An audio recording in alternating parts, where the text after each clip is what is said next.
La côte togolaise est érodée. La mer avance à grande vitesse malgré des actions entreprises pour freiner le phénomène. C'est grave. Il faut seulement faire un tour le long de la côte pour constater les dégâts que ça cause. Des maisons qui disparaissent, des villages qui disparaissent de la carte du Togo comme ça. Une action de lutte est en cours. Une partie de cette côte est jonchée depuis quelque temps d'ouvrages inédits. Il s'agit d'une juxtaposition de puits en fûts granulitique enfouis le long du littoral pour freiner l'avancée de la mer.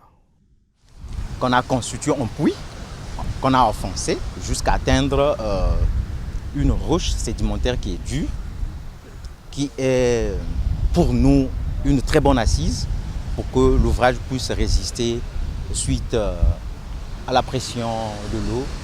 Et quand les vagues échouent contre l'ouvrage, elles se retirent en laissant le sable. Ce sable comble les parties érodées de la côte.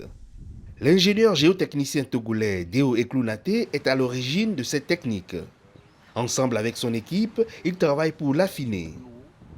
En somme, c'est le principe de construction des ports qui est appliqué ici.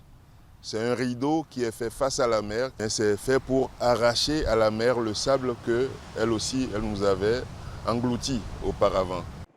Cette technique semble efficace et attire déjà des curieux, à l'instar de ce géologue venu du Sénégal. Il permet non seulement de stabiliser les côtes, mais dans les observations, nous constatons qu'il y a possibilité de gagner du terrain.